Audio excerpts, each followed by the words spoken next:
relationship is called as one-to-one relationship. One-to-one relationship. One-to-one relationship. So what exactly is one-to-one relationship? Is that an entity is associated with at most one entity. It is, for example, you can say one-to-one relationship like this. You can denote it like this. This is representing an entity A. This is representing an entity B. And this is representing the relationship between them. The relationship is R. Like this. Okay. So this relationship is one-to-one. In a one-to-one relationship, an entity in A is associated with at most one entity in B.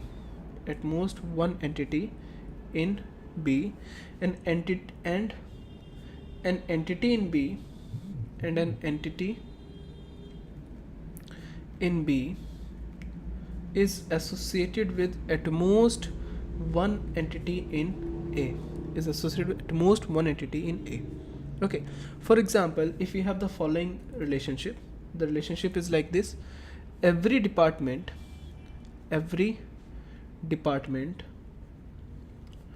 should have a manager.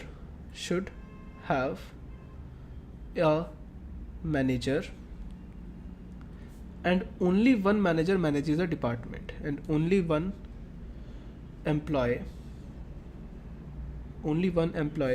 manages a department, right? So managers are also employees. So you can denote it like this. This is representing the first set, which is the employee. This is representing the second set, which is this is representing the relationship, which is here manages, and this is representing the departments. Okay.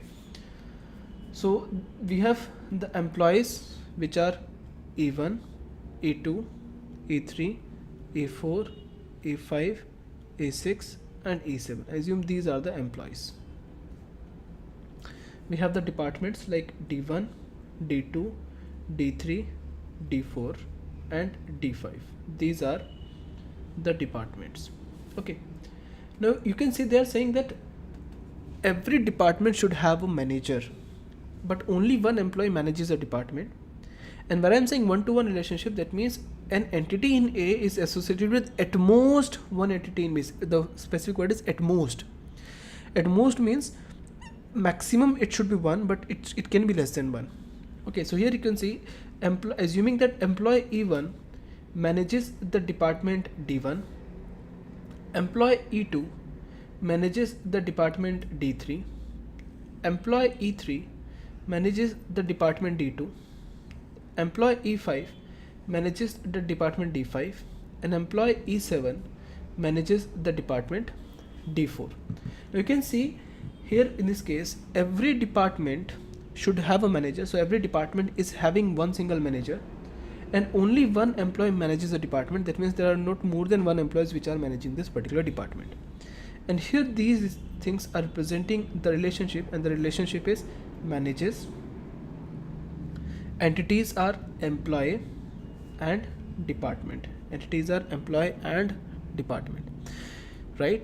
So here you can see what is the cardinality of employee. Cardinality of employee is 1. What is the participation of employee? Participation of employee is 0. Cardinality is what is the maximum number of relationship an entity can participate, and participation is what is the minimum number of relationship an entity can participate. If you take the example of E1, E2, E3, E5 and E7, they are participating in maximum one relationship only. If you discuss about the relation which is E4, the entity which is E4 and E6, they are not participating in any relationship. Therefore, the minimum participation is 0 and the maximum cardinality is 1, right? Or you can say minimum cardinality is 0 and maximum cardinality is 1.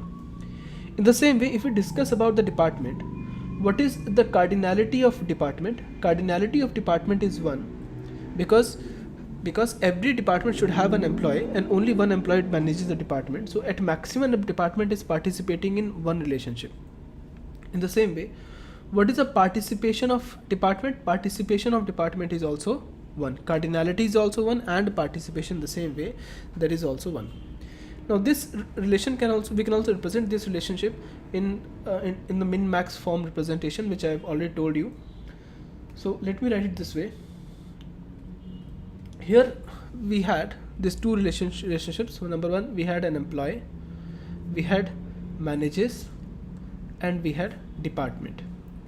Now for this employee, the cardinality of employee was 1, the participation of employee was 0. For department, the cardinality of department was 1 and the participation of department was 1. And this manages relationship, the degree of this relationship is 2. Degree is 2. Okay. Now again I told you that we had three kinds of representation. Number 1 is the cardinality ratio representation. Cardinality ratio representation.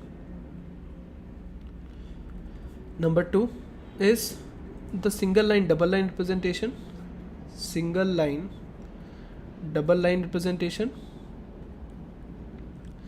And number 3 is the min-max representation.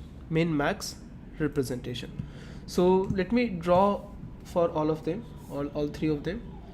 So this is employee, this is department, this is employee, this is department, this is employee, and this is department. Okay, so this is representing employee, department, employee, department, employee, and department, and this is representing the relationship between them. Okay, so first is the cardinality ratio representation. So what is the cardinality of employee? What is the cardinality of employee? Cardinality of employee is 1. And what is the cardinality of department? That is also 1. So you will be writing this here and you will be writing this here. So it is 1, 1. So it is 1:1. Next, the single line double line representation. This deals with the participation. What is the participation of employee? That is 0. And what is the participation of department? That is 1. So because the participation of department is 1, therefore department is having total participation. So you can give double lines here. And because the participation of employee is 0, so employee is not having total participation. And the next one is a min-max representation. That is, what is the minimum cardinality and what is the maximum cardinality. So minimum cardinality of employee is 0 and maximum is 1. Minimum cardinality of department is 1 and maximum is 1. So it is called as the min-max representation. So this is representing the min-max representation. Okay, just give me a second.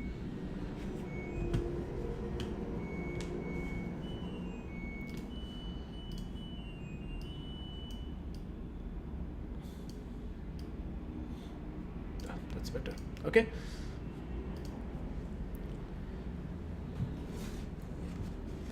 Now let us look at the next type of relationship, that is the many to many relationship.